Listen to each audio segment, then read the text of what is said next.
Hello, I'm Jamie Gallagher, a trainer and consultant that works in the world of engagement and specialises in evaluation. Today I'm going to take you through some of my tips and processes for evaluating online engagement. As we shift everything online, how do we know it's worked?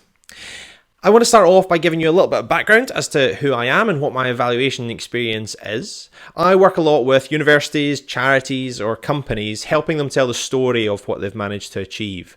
I work a lot on ref impact case studies. Those are ways of grading universities across the UK, and I've consulted in about 40 or 50 different case studies this year.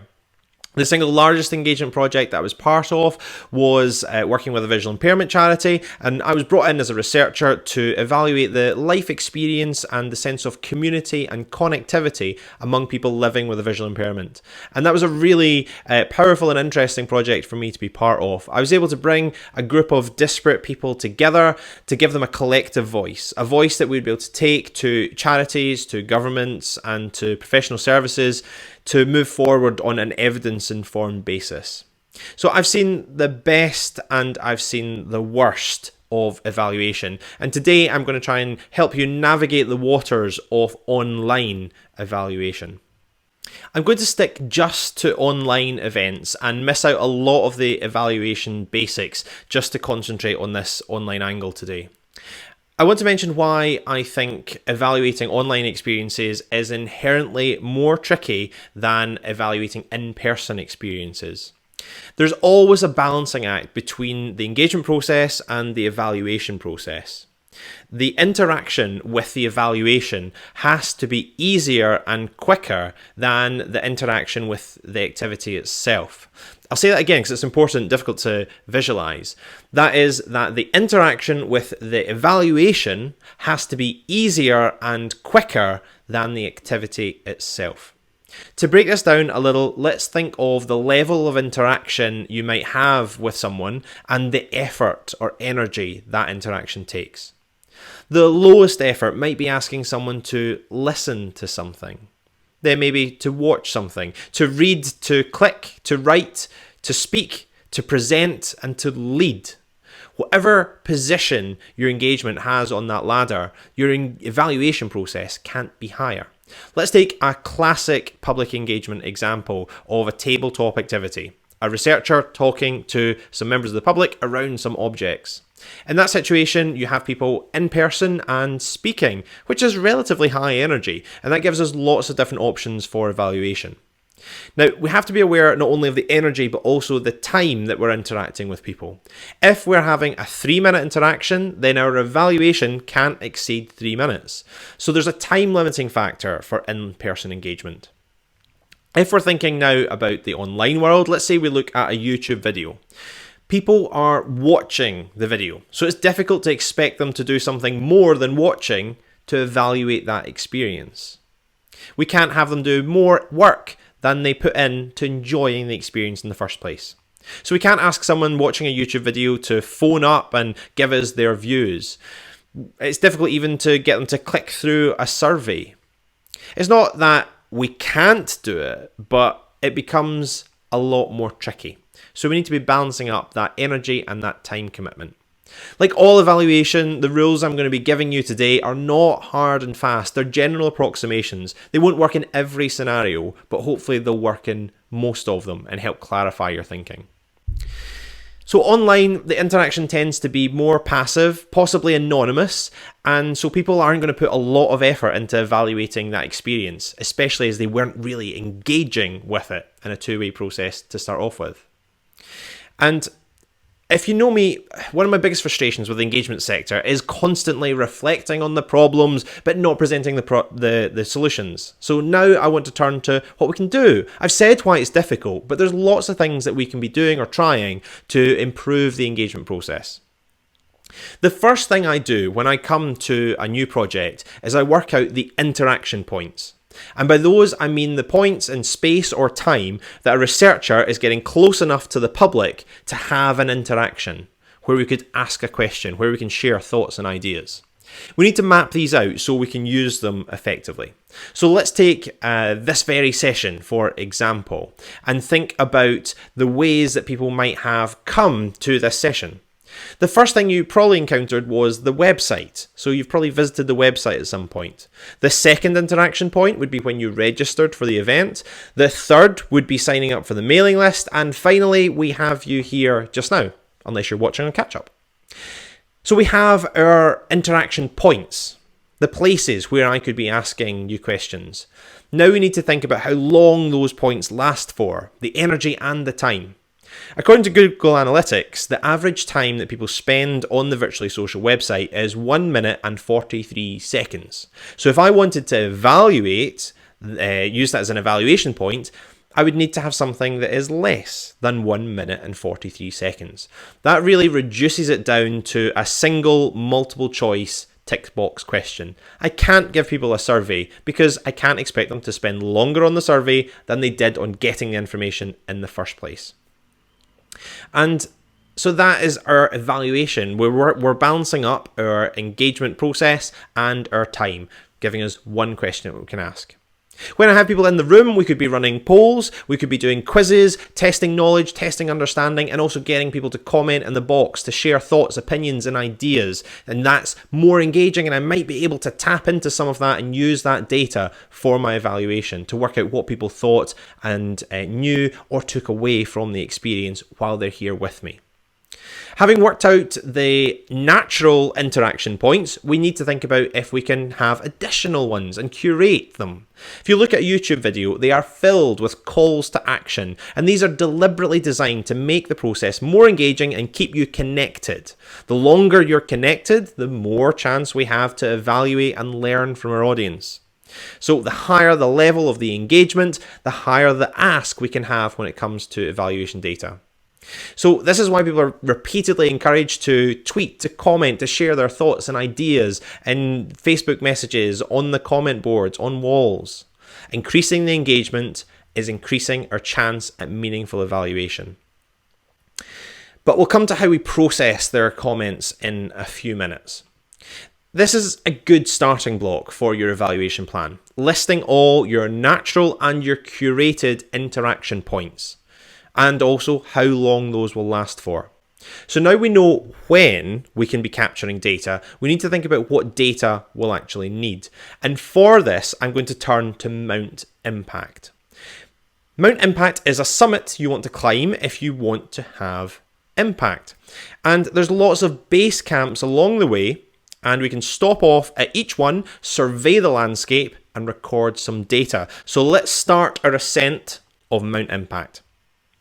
The first base camp along the way is about how the opportunity presented itself. Why have you been allowed to take part in this? That probably demonstrates some sort of prior expertise or knowledge. You've been allowed to do this because of some platform you've been given. So I want to know the story behind the engagement. The second thing is, what have you made or did that didn't exist before? This is the outputs of your project. What have you created? Next question, how many people did you interact with and how long for? There's lots of analytic tools that are going to give us the answer to that for online activities, but for now we're just asking the question, how many people and how long for? Next, we need to think, did they have a positive experience? So feedback, those familiar questions that people have asked how the event went for them. Tick box, happy faces, sad faces. Did people find it fit for purpose? Next base camp on Mount Impact, has there been a change in thought or knowledge? Did people leave knowing something they didn't know before, and can you demonstrate that? Further up, a change in knowledge combined with a commitment means a change in policy, so people are committing to a change. Our top of our Mount Impact is a change in behaviour. Are people now doing something that they didn't do before? Are they doing something in a different way?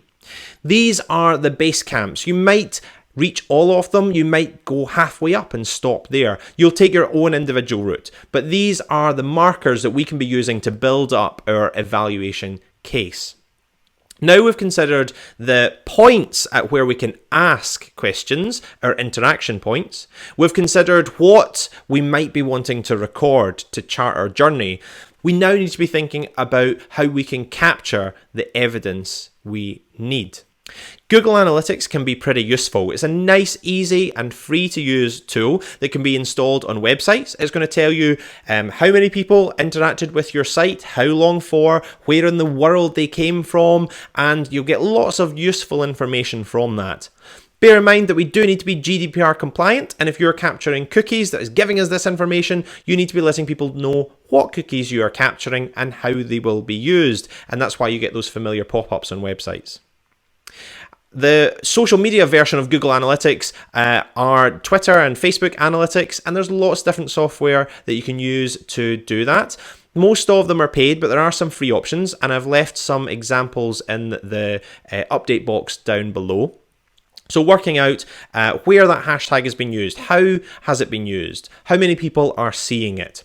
Encourage people to use a hashtag and then track the use of that hashtag. Next piece that we could use for our evaluation journey is to look for external endorsement. So here I am clearly endorsing what Ben has been saying. That is saying that someone agrees and supports this particular viewpoint. It's demonstrating that I think that there is quality information stored in there. So who is quote tweeting you?